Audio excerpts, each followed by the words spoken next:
Okay, picture this.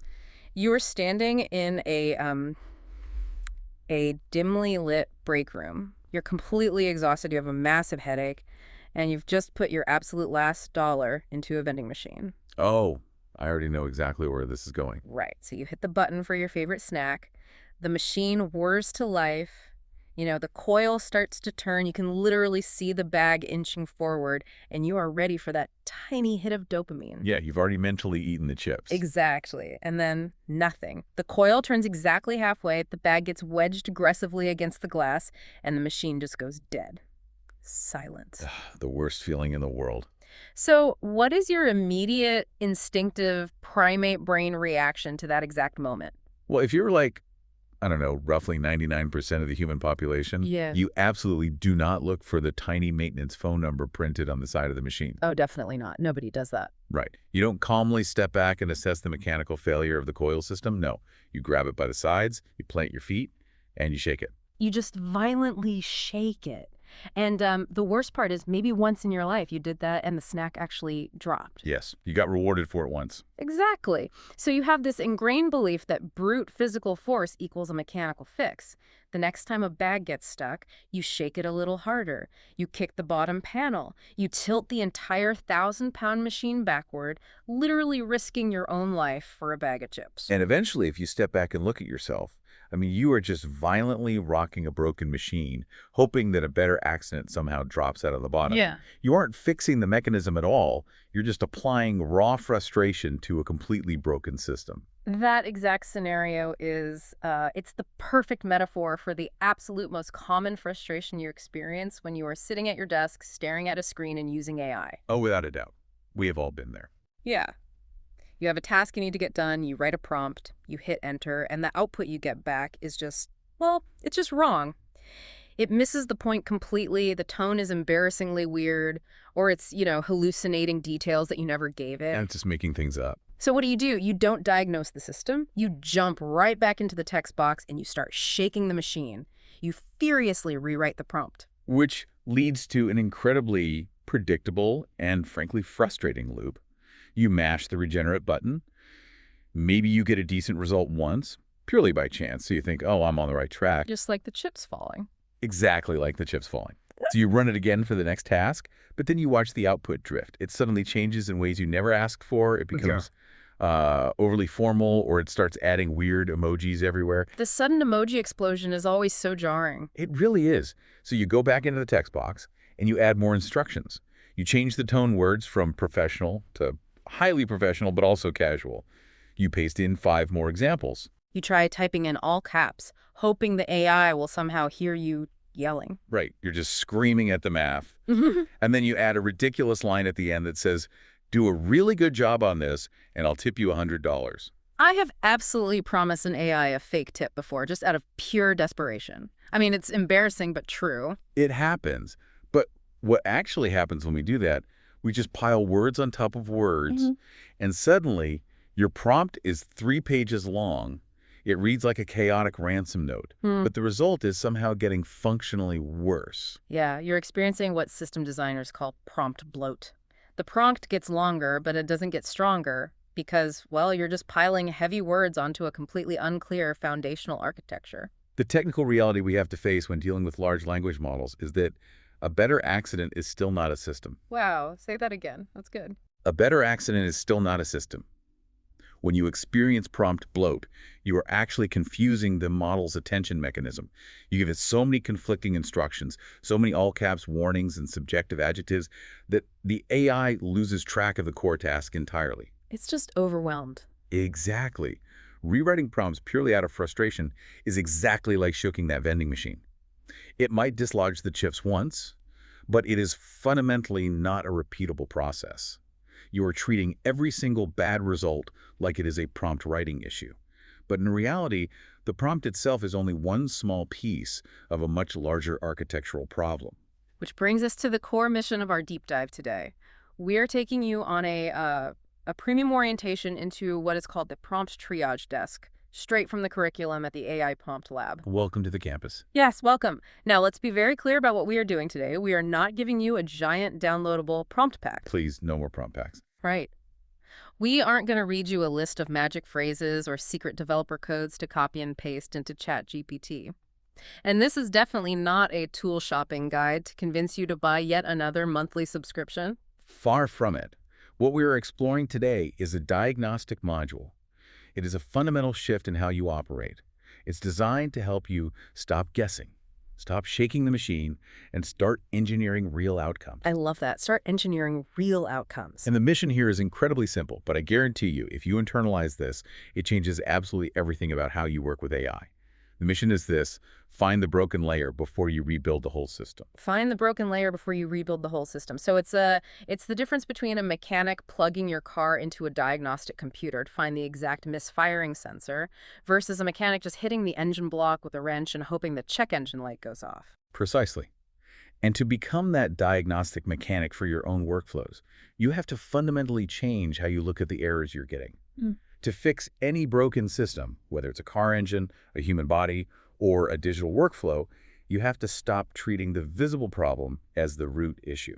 That is such a vital distinction. Let's dig into that difference between the visible symptom, which is what annoys you, what makes you groan when you read the screen, and the real cause. The cause being the weak structural layer in your prompt architecture that is actually creating that annoyance. Exactly. Because if you only treat the symptom, the problem is always going to come back. It's exactly like painting over a yellow water stain on your living room ceiling without ever going upstairs to fix the leaky pipe in the bathroom. The ceiling looks great for exactly one day, and then the water bleeds right back through. Let's look at how this plays out technically with AI. Oh, When you get a bad output, your brain registers the symptom first. Let's say you get a draft back for a social media post or an email newsletter, and your immediate reaction is, ugh, this sounds so incredibly generic. it sounds like every other piece of AI-generated content floating around the internet. Right, that feeling of it being generic is the visible symptom. And the classic vending machine shaking response to that symptom is to go into the prompt box and type, make this less generic, or make it punchier, which is completely useless. You are just painting over the water stain. Exactly. Because you are asking a mathematical probability engine to understand a highly subjective human feeling. When you say make it less generic, you are treating the symptom. The root cause, the leaky pipe in this scenario, is almost always that your target audience parameter is completely missing from the system, or your specific brand voice rules were never actually defined. Explain the mechanism behind that for a second. Why does the AI default to sounding like a boring corporate brochure if we don't define those things? It comes down to how these models are trained. A large language model is essentially trained on the vast expanse of the internet. It's trained on Wikipedia, corporate websites, forums, public domain books. So when you ask it a question without giving it a specific lane to drive in, without defining who it is talking to or how it should sound, it calculates the mathematical average of all the text it has ever consumed related to that topic. And the average of the internet is pretty bland. Inherently bland. It is the median of human thought. The AI defaults to generic because you didn't build a boundary wall to keep it away from the median. That makes so much sense. It's not trying to bore you, it's just reverting to the safest statistical mean. Let's look at a visual example from our sources, because this happens with image generation all the time. Oh, constantly. Let's say you own an AI photo booth company and you are preparing a digital activation for a massive corporate event. You need to pitch the client on the visual style, so you run a prompt in Midjourney or a similar tool, and the image comes out looking absolutely amazing. You have this perfect, moody, luxury editorial vibe. Exactly. You think, great, I've got it. You run the exact same prompt again to get a second option. And this time, the style completely changes. The lighting is blown out. The texture of the skin looks plastic. The background is entirely different. The symptom you are experiencing is the image looks good once, but the style drifts and changes every single time I run it. And if we look for the cause there, it's that the visual style or the deterministic lighting rules were left completely undefined in the prompt architecture. You relied on pure statistical luck the first time. Right. You rolled a 20 on a 20-sided die. Exactly. The prompt probably used incredibly broad subjective words like luxury or cinematic. But cinematic means 1,000 different things in the model's latent space. It could mean a Michael Bay explosion, or it could mean a moody black and white indie film. Because you didn't define the wardrobe materials, the directional lighting behavior, the depth of field, or the absolute deal breakers. Right, because the boundaries were open, the AI just rolled the massive multidimensional dice again. You got a lucky roll the first time, and you mistook luck for a system. I see this happen constantly with digital product builders too. Here is a scenario. You are building a new course or a template, and you ask the AI to write in the sales page for it. Okay, a very common task. Right. You read the output, and on the surface, it flows beautifully. The grammar is flawless. It uses incredibly persuasive power words. It sounds incredibly polished. But when you look closely, it doesn't actually explain what the buyer is getting. It doesn't articulate the offer. It's just a wall of marketing hype. Exactly. The symptom is a highly polished, nice-sounding page that will absolutely fail to convert a single sale. The root cause in that scenario is almost always a failure in the input layer. You have to remember, the AI doesn't inherently know your business. It doesn't know the psychological profile of your specific buyer. It doesn't know what digital assets are included in the zip file they're downloading. And it doesn't know your refund policy boundaries. It's flying blind. Completely. Because it only has incredibly thin source material to work from, it experiences a vacuum. And large language models abhor a vacuum.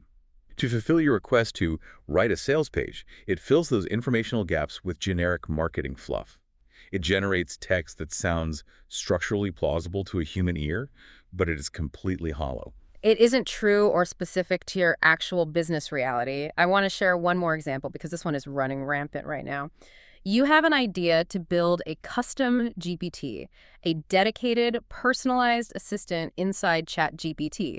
You want it to be your ultimate, all-knowing business manager. Oh boy, I see where this is going. You know it. So you open the builder and you tell it to write your emails, analyze your financial spreadsheets, act as your personal therapist, and code a new website for you. A recipe for disaster. You try to use it, and the output is a total unmitigated disaster. It forgets instructions, it does things out of order, it tries to code your therapy sessions. The symptom you feel is, my custom GPT is a complete mess, and it's too confusing to use. That happens because the container hasn't been given one singular primary task. The root cause is a massive failure in defining the goal. You tried to force one system to execute 12 entirely unrelated jobs without defining the required inputs or the structured output format for any of them. In the language of systems design, you didn't build an assistant, you built a junk drawer. And when you reach into a junk drawer, you are going to pull out tangled cords and stray batteries, not a precision tool. So when we synthesize all of this, what does it mean for you listening right now? It boils down to a single, powerful diagnostic question that you need to ask yourself every single time an AI output frustrates you. You should literally write this on a sticky note and put it on your monitor. Are you ready? It's the most important question of the day. What job was this output supposed to do, and which layer failed first? That is the turning point. Notice what the question is not. The question is not, how do I make this output better? That is the wrong question entirely, because make it better is impossibly vague.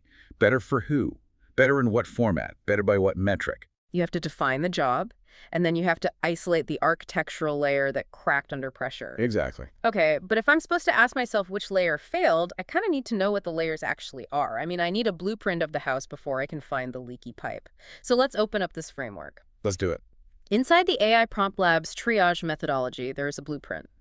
They have mapped out 9 distinct failure layers that exist in literally any AI system, whether it's a simple text prompt or a complex automation. If you understand these 9 layers, you completely stop guessing. Let's walk through the map. Layer number 1 is the goal. The goal layer is the steering wheel. It controls the specific job the AI is supposed to execute. A weak goal gives the AI a broad topic to ponder. For example, a weak goal is write about AI tools. That is an invitation to ramble. It's the difference between telling a contractor, build me a place to live, versus build me a 3-bedroom craftsman house with a wraparound porch. Exactly. If the symptom you are experiencing is that the output entirely misses the point, like it gives you a high-level philosophical explanation, instead of the practical checklist you actually needed, your goal layer is broken. So what's the fix? The first fix here isn't to add tone words. The fix is to restate the task clearly, usually in a single undeniable sentence. Instead of write about AI tools, your new goal becomes create a step-by-step diagnostic checklist for a photo booth owner that helps them troubleshoot an AI portrait activation so they can reduce their client revision rate. Notice how dense that single sentence is. It gives the system a job, a specific user, a specific topic, and a usable outcome. That leads us directly to layer 2, context. Context controls where and why the output is actually going to be used in the real world. Without context, AI operates in a void. It assumes the output exists purely for its own sake. And the symptom of a broken context layer is advice that feels insultingly obvious, right? Or an output that reads like a bland high school book report that could apply to absolutely anyone on Earth. Yes, I see this when people ask for marketing advice. They get back bullet points like leverage social media and understand your target demographic. And you think, I've been in business for 10 years, I know I need to use social media. The AI isn't stupid, it just lacks context. The fix is to inject the environment into the prompt. You tell the AI, this document will be used as a supplementary lesson inside a private school community. Or you say, this will be the primary copy on a Gumroad digital storefront. When you give it the environment, it shapes the output to fit the room. The room dictates the acoustic resonance of the message. I like that. So what's layer 3? Layer 3 is audience. Audience controls exactly who the output is intended for. This layer dictates the tone, the depth of technical detail, the baseline assumptions, and the language level. If the symptom you are feeling is that the tone is completely wrong, maybe it's talking down to your reader like they are a total beginner, or conversely, it's using dense academic jargon that will alienate your buyers, your audience layer has failed. It's the curse of knowledge. As creators, we often forget how much we know, and we assume the AI knows who we are talking to. The fix here is to draw a hyper-specific perimeter around your reader. Don't just say, this is for business owners. Right, because a bakery owner and a sauce founder are very different. Exactly. Say, this is for a mid-level B2B service provider who actively uses AI to write their client emails, but fundamentally doesn't understand why their outputs feel inconsistent and robotic. When you do that, the AI immediately adjusts the complexity of its explanation. It stops defining what a prompt is and starts discussing workflow consistency. Which brings us to layer 4, which is arguably where the most catastrophic failures happen, the input layer. Input controls the raw source material the AI uses to do its work. AI is historically incredible at organizing, refining, formatting, and synthesizing information that you provide to it. But if you provide it with nothing and demand an outcome, it will simply invent things to please you. Because it hates a vacuum. If the symptom is that the AI is hallucinating features about your product, making up case study statistics, or staying maddeningly vague, your input layer is starved. The fix is that you have to provide the raw clay before you ask it to sculpt the statue. You have to paste in your messy brain dump notes, your old client transcripts, your rough lesson outlines, or examples of your previous writing. You cannot ask the machine to summarize a meeting if you don't give it the transcript of the meeting. Precisely. You feed the system the facts, and you let it handle the formatting. Layer 5 is style. Style controls the voice, the mood, the visual direction, and the overarching brand feel. And the most common mistake users make here is believing that throwing in an adjective like professional, premium, or engaging constitutes a style system. Those words are completely subjective. They're starting points, not systems. If the symptom is that the output is technically accurate, but it feels completely off-brand, overly hyped up, or just doesn't sound like you, the style layer failed. This is where you have to get incredibly granular. The fix is to add specific, measurable style rules. You tell it to be direct, practical, and highly systems-focused. But more importantly, you have to tell it what its bad habits are. Yes, negative style constraints are huge. You tell it, do not use corporate brochure language, avoid internet slang, and absolutely do not use fake scarcity or urgency. Which transitions perfectly into layer 6 constraints. Think of constraints as the guardrails on a mountain road. They control the absolute boundaries of the task. They explicitly tell the AI what must happen, and critically, what absolutely cannot happen under any circumstances. If your output consistently includes unwanted elements, if it wanders off into a totally different topic, or if it makes wild guarantees that you would legally never stand behind, you have a massive constraints failure. I had this happen recently. I asked an AI to help me outline a brief 10-minute deep dive segment, and it gave me a script that would have taken 3 hours to read. It didn't fail at the ideas, it failed at the boundaries. The fix is to build a literal must-include list and a must-avoid list. For example, must avoid making definitive financial claims, must avoid referencing competing tools by name, and must avoid generic motivational fluff. You build fences. Layer 7 is format. Format controls the physical shape and structure of the final output you receive.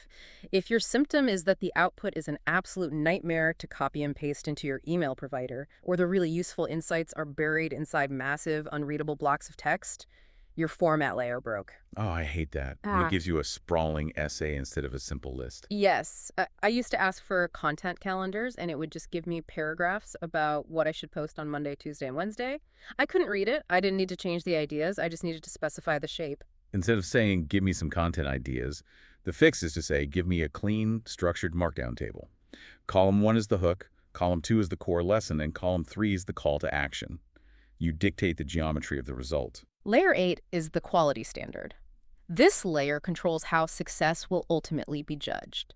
This is a subtle one, but if you look at an output and you honestly cannot tell whether it worked, or you find yourself rejecting the draft over and over, but you can't articulate exactly why it bothers you, you are missing a quality standard. You've not defined what done looks like. The fix here is that before you ever generate the output, you must define the criteria for a strong result versus an unusable result. We will explore this deeply in a moment because it is the linchpin of the whole system. And finally, Layer 9 toolfit. This is the reality check layer. Toolfit controls the actual technological capability. Sometimes you can build an absolutely flawless prompt architecture, you nail the context, the constraints, the input, but the output still fails completely. The symptom is constant, frustrating instability despite having a great system. When that happens, the fix might simply be that you are holding the wrong tool. You cannot use a basic text-only chatbot to solve a complex, multi-layered visual image testing problem. You cannot expect a one-off text prompt to replace a structured, automated database. You change tools when the job truly requires a mechanical capability your current software simply does not possess. You can't use a hammer to drive a screw, no matter how perfectly you swing it. Okay, I want to pause the orientation right here because if I'm listening to this and I just heard us rattle off 9 distinct layers, goal, context, audience, input, style, constraints, format, quality standard, and toolfit, I might be experiencing a mild panic attack. It sounds like a lot of work for one prompt. Right. I'm thinking, wait, if I just need to generate a quick email to my team about a schedule change, do I seriously need to run a 9-point diagnostic checklist? That sounds completely exhausting. It would take me longer to write the prompt than to just write the email myself. Are we completely overcomplicating the daily reality of using AI? It is a totally valid concern, and the answer is absolutely not.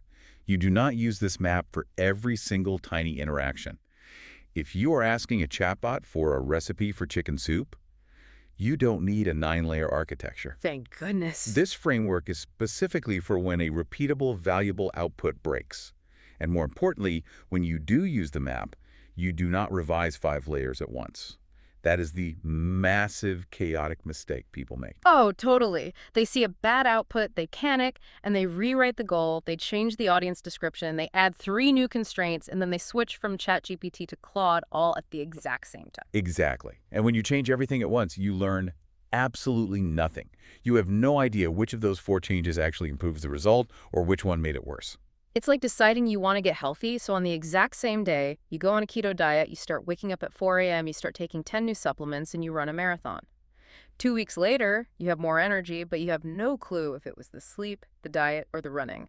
You can't replicate the success because you didn't isolate the variables. Precisely. The prompt failure map is a scientific diagnostic tool to help you isolate the first weak layer. Here is the actual workflow. You read the bad output without editing anything. You name the visible symptom. Then, you look at the 9 layers and ask which single layer appears to have failed first. You make one targeted revision to that specific layer, and you test again. You document what changed. It's a controlled, methodical process, not a chaotic guessing game. Let's shift gears because you touched on something a minute ago in Layer 8, the quality standard, that I think is the most profound mindset shift in this entire framework. You've identified the broken layer. Maybe you realize your style instructions were vague or you forgot to provide the input data.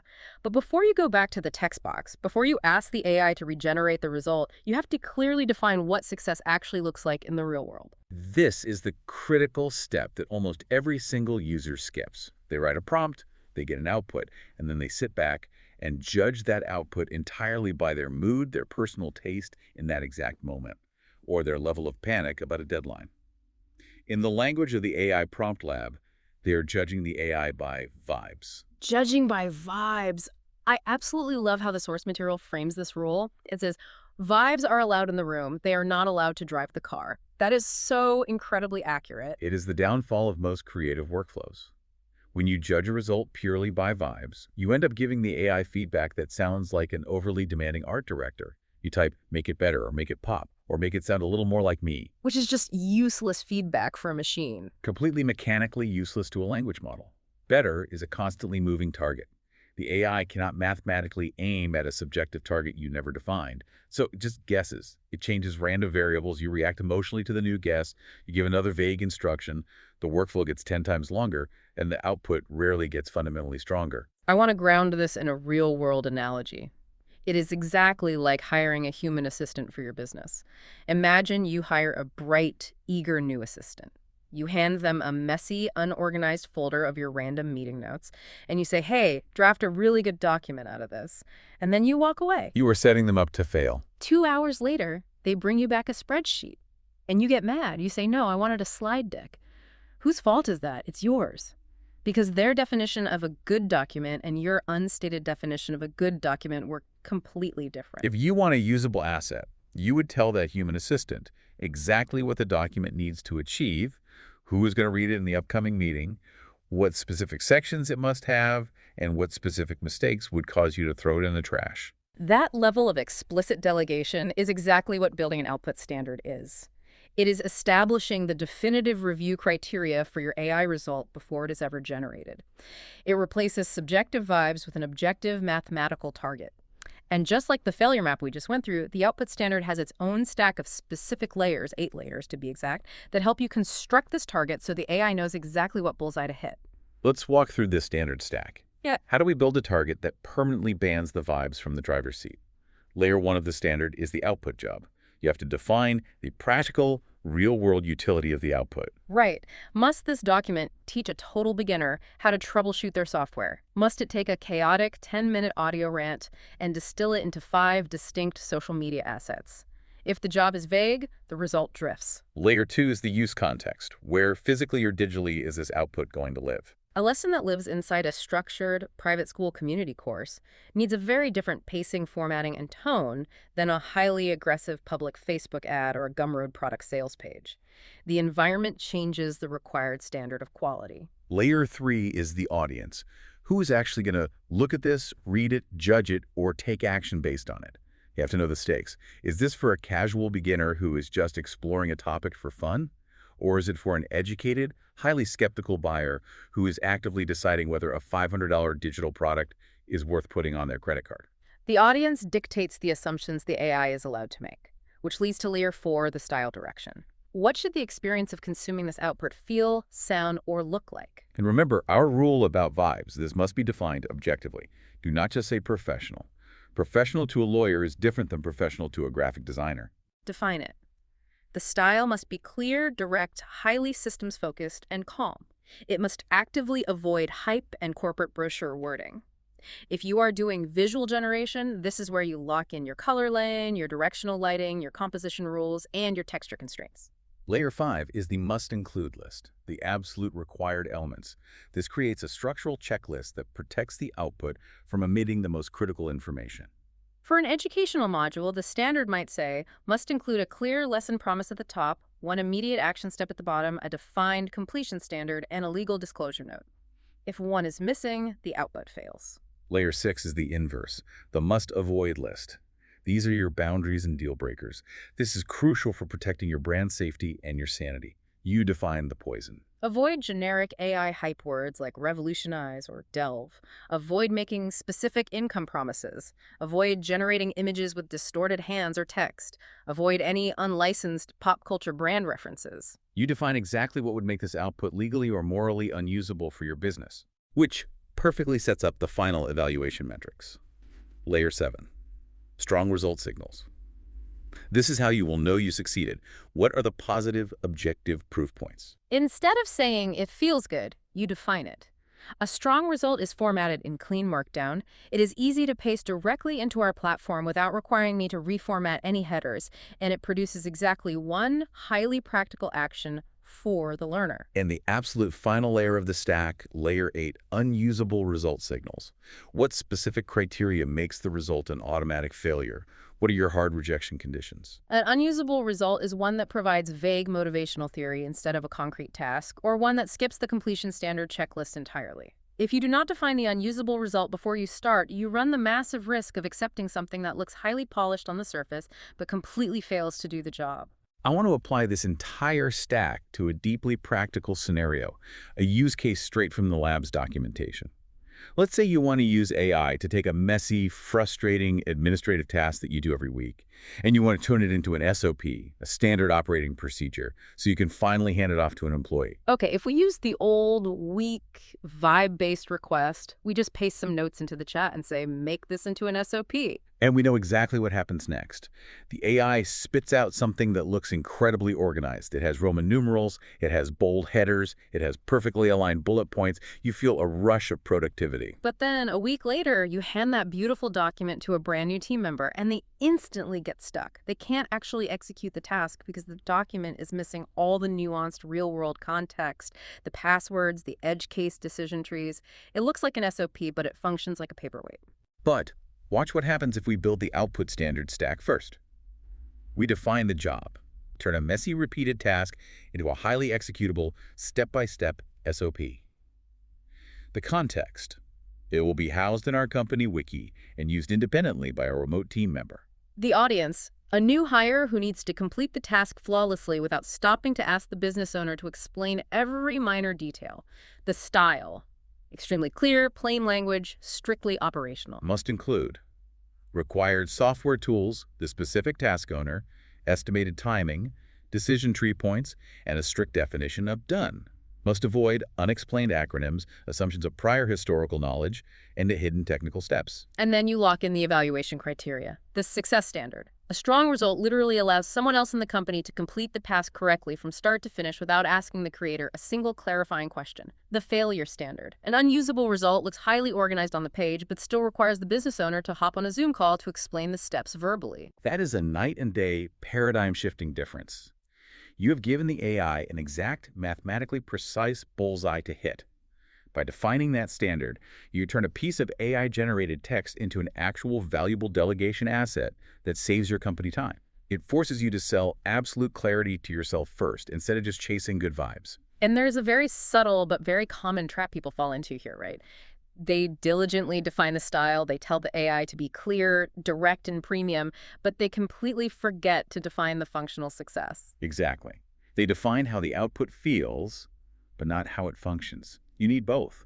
An SOP that feels premium but doesn't explain the software login process is a failed standard. Okay, this is brilliant. We have diagnosed the visible symptom, we have mapped the architecture and found the exact failure layer. We have banned the vibes and built a rock-solid, objective output standard. Now we are arriving at a massive fork in the road, because now that the standard is set, you have to decide what kind of digital vessel this AI task actually belongs in. A perfect, well-architected prompt is going to fail completely if it is trapped in the wrong container. This is a tremendous bottleneck for advanced users. They get completely paralyzed by what the lab calls container chaos or tool chaos. They keep trying to furiously rewrite a single text prompt inside a basic chat window when what the complexity of their task actually requires is a multi-step automated workflow. Or, conversely, they try to package and sell a prompt pack to their audience before they have even proven they have a repeatable, reliable system. You have to stop and ask, based on the standard I just built, what physical kind of system does this job actually need to survive in the wild? Let's pull the listener out of that container chaos. The curriculum outlines 5 distinct possible solution containers.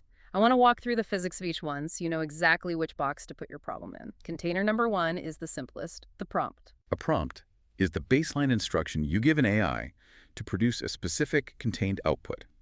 You choose the prompt container when the job is highly defined, the required input data is relatively simple, and you just need one usable result right now. Like rewriting a single client email, drafting a quick caption for a photo, or summarizing a 3-page PDF document.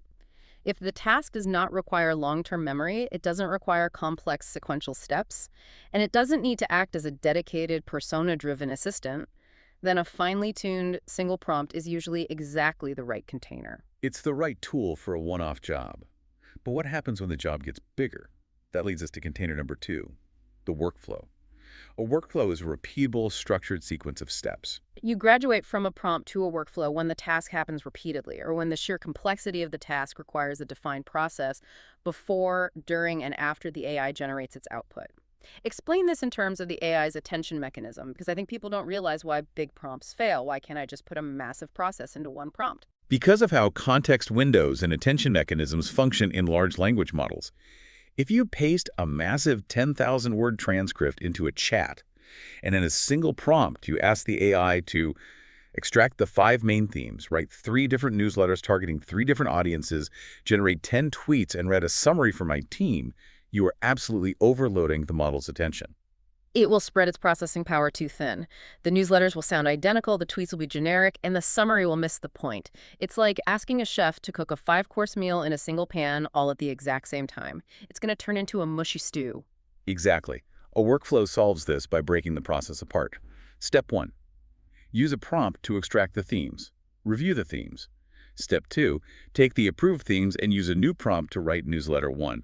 Review it. These tasks involve human decision points, review cycles, handoffs, and quality checks. A single prompt cannot hold all of that logic reliably. You need a workflow. That makes perfect sense. Break it down to preserve the quality.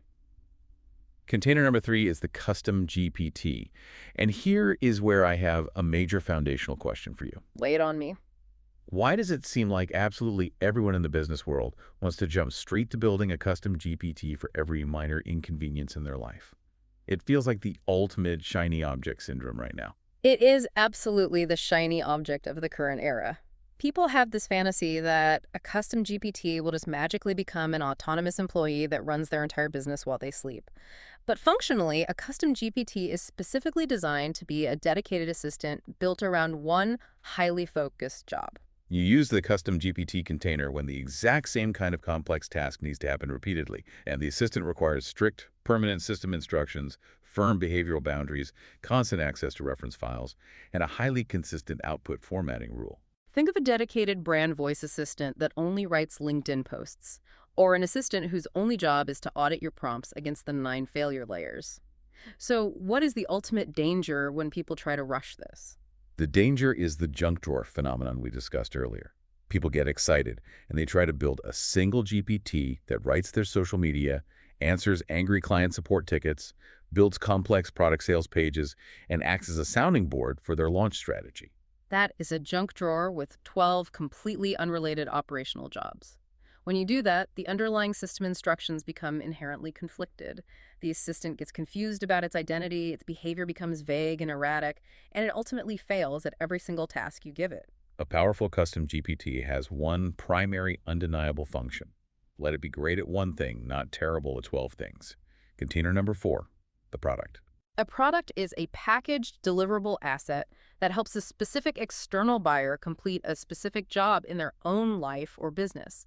You choose the product container when you realize that the AI system you have built to solve your own bottleneck is actually highly useful beyond your own personal workflow, and you can deliver it to the market as a paid template, a diagnostic kit, a mini course, or a robust resource pack. But there is a massive, flashing red warning light here. Right? Yeah. Because we see this constantly online. People build a product too early. The critical warning is this: a commercial product should absolutely never be built entirely out of one lucky output. Right. Just because you mashed the keyboard and wrote a prompt that happened to generate a fantastic high-converting sales page for your own specific course does not mean you can just slap a price tag on that prompt and sell it as a $1,000,000 sales page prompt. Exactly, because that prompt only worked within the invisible context of your specific business.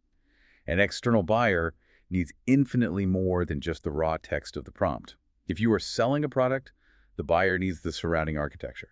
They need to know exactly when to use it, what specific input data they must provide to make it work for their niche, how to objectively judge the output using a standard, and what troubleshooting instructions to follow when the AI inevitably hallucinates. It requires deep educational packaging. The integrity of the system decides the container, not the hype of the market. And that brings us to the final container, number 5, a different toolpath. This container is the ultimate reality check. This is the path you take when you realize that the software tool you are currently using physically cannot execute the job at the standard you require, no matter how architecturally perfect your prompt is. It's recognizing the limits of the physics. If you need highly accurate, source-based academic research with properly formatted citations and deep file organization, but you are stubbornly trying to force a basic, highly creative writing chatbot to do it, you are going to fail. The bot is designed to be creative, not to be a filing cabinet. You might need to route to an automation tool like Zapier, a dedicated image generation platform like Midjourney, or a vector database knowledge base. You change tools when the job truly requires a mechanical capability your current software lacks. You do not change tools just to avoid the hard work of defining the problem. Let's apply this container ladder to a real-world creator. Look at a standard content creator. They have one big, passionate idea. Maybe it's a 10-minute rant they recorded on podcast. They want to take that audio and turn it into 5 social posts, 2 email newsletters, and a community discussion question.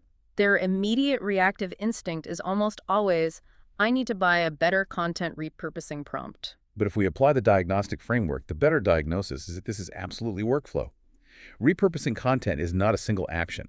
It is a series of repeatable, highly dependent steps. You must first extract the core logical arguments, then define the specific audience for the specific platform, then choose the formatting constraints, then adapt the emotional angle, then check the result against the brand voice guardrails, and finally format it for the specific UI of the platform. A single text prompt is far too fragile to hold all of that logic reliably. They need to map a workflow first.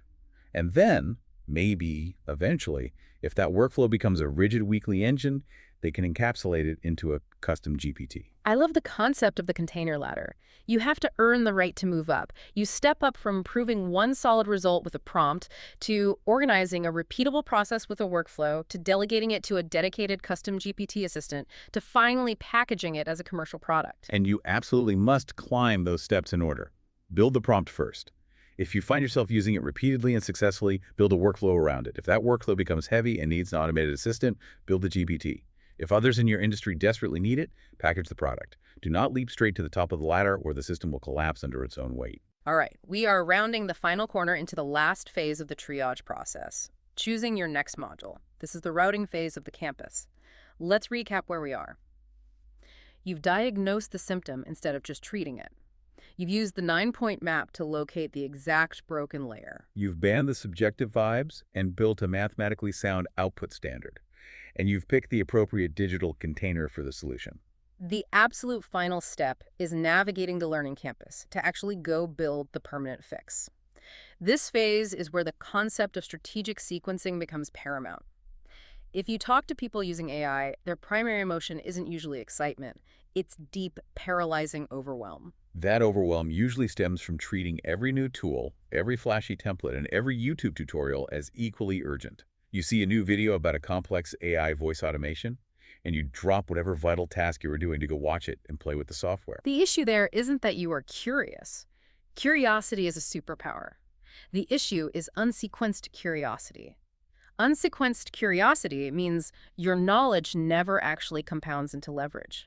I have to call out this specific imagery from the source text because it is so incredibly vivid and accurate. Oh, I know what you're talking about. It describes this state as wandering through the whole campus like a lost Victorian ghost with a Canva tab open. I can visualize that perfectly. You are just floating around the internet, looking at shiny things, opening a dozen tabs, starting a dozen projects, but never actually finishing a single load-bearing system for your business. It is the ultimate productivity trap. To stop being that ghost, to actually ground yourself, you have to ruthlessly follow the bottleneck rule. When you're standing at the triage desk, you must choose exactly one next learning module based strictly on the specific structural failure layer you just diagnosed. You do not choose based on what sounds the most exciting or what the current trending topic on Twitter is. You have to surgically fix the exact bottleneck that is currently blocking your very next useful output. So let's look at how this routing works in practice across the AI Prompt Lab curriculum. What if I run the diagnostic and I realize that my foundational prompt structure is just weak? My goals are vague, I never provide context, and my constraints are basically non-existent. If that is your diagnosis, then your bottleneck is your core engineering capability. Your specific route is to start with their foundational module APL 101 Prompt Foundations. That is where you learn to pour the concrete for a strong system. You don't try to build a GPT. You bring your single week prompt and your newly defined output standard into that room, and you rebuild the foundation from the ground up. What if my problem is entirely in the visual realm? Say I'm that photo booth owner we deconstructed earlier. My generated images are beautiful, but they drift constantly. The artistic style changes. The lighting becomes totally inconsistent across a batch, and I fundamentally cannot use these unpredictable outputs for professional client pitch decks. Then you absolutely do not need to sit through a module on writing business operations SOPs, and you don't need a module on text-based custom GPTs. Your explicit bottleneck is visual deterministic consistency.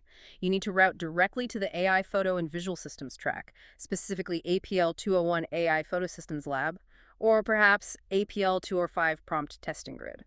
You take one highly specific visual use case, like generating a consistent corporate activation mockup, and you fix the architectural rules for that one single workflow. Let's do one more. What if my triage diagnosis points directly to messy internal business operations?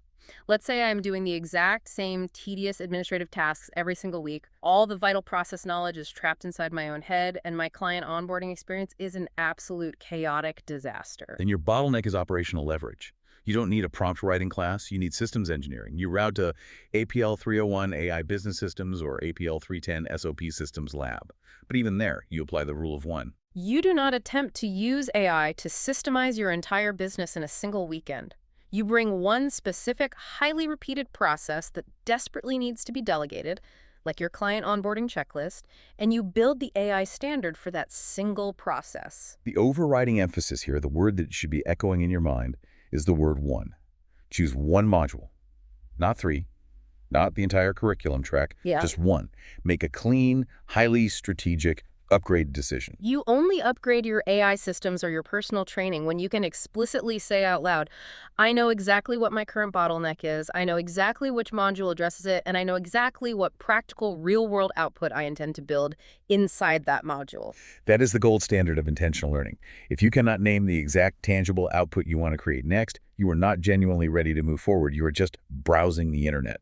The entire architecture of the prompt triage desk is designed to give you a definitive route, a single, highly leveraged next action that will actually move the needle for your life or your business. Which brings us to the end of our orientation. We have covered a massive foundational amount of ground today, navigating the deep structural architecture of how AI systems actually function, fail, and succeed. I want to pull all of this together into a cohesive story for you. Let's walk through a hypothetical scenario that proves you now know exactly how to navigate this campus. Let's hear it. Imagine it's a random Tuesday afternoon. You are sitting at your desk, and you are trying to use AI to generate a vital piece of content. Let's say it's a welcome email sequence for your new digital product. You run the prompt, and the result is terrible.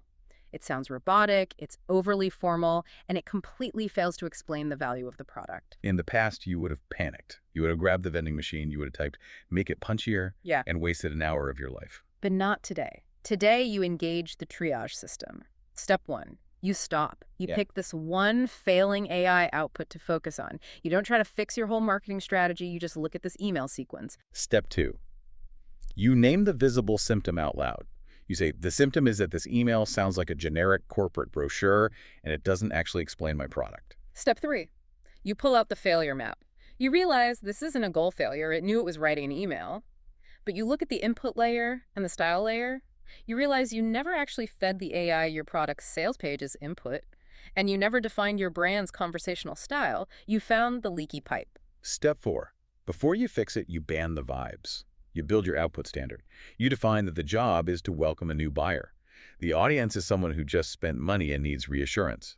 The style must be warm, direct, and conversational. It must include the login link and the first action step. It must avoid upselling them immediately. And the success standard is an email you can copy and paste directly into MailChimp without editing the tone. Step five, you look at the containers. Does this need a massive custom GPT? No. It's a clear, repeatable process. You decide this needs a workflow container. Step one will be feeding the product info. Step two will be generating the draft. And finally, step six, you route yourself.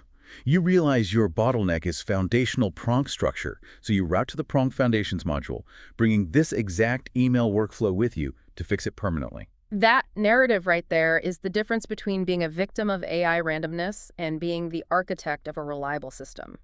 You move from frustration to absolute clarity. As we wrap up this deep dive, I want to leave you with a deeper, perhaps significantly more provocative thought to chew on as you go back to your desk. We've spent this entire time talking about the mechanics of how to diagnose and fix AI outputs. But consider this perspective. What if your recurring, messy, frustrating AI outputs aren't actually pointing to a problem with your technical prompting skills at all? This is the ultimate paradigm shift for business owners and creators. When an AI constantly gives you generic, confused, or wildly unhelpful results, it is very often simply holding up a mirror to a fundamental lack of clarity in your own underlying business strategy. If the AI doesn't seem to know who your specific audience is, maybe it is because you haven't clearly defined your audience yet. If the AI cannot articulate the unique value of your digital products offer, maybe it's because your offer itself is inherently vague and undefined. Oh, that is incredibly powerful. The AI isn't broken. It's just a brutally honest reflection of the structural gaps in your own foundational strategy. Precisely. We are so quick to blame the tool, but the tool only processes the clarity that we provide.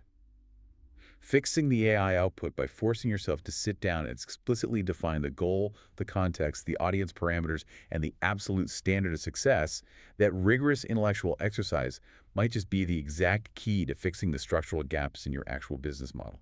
You aren't just engineering prompts in a text box, you are engineering absolute business clarity. So, the very next time you find yourself standing in front of that metaphorical digital vending machine and your desired outcome gets stuck against the glass, do not just grab the sides and start shaking it violently. Do not just blindly type more angry words in all caps, hoping for a better accident to fall into your lap. Step back. Look closely at the mechanics. Diagnose the broken layer. Define exactly what success looks like in objective terms, and systematically build an architecture that delivers that result every single time. Stop shaking the machine and start engineering the outcome.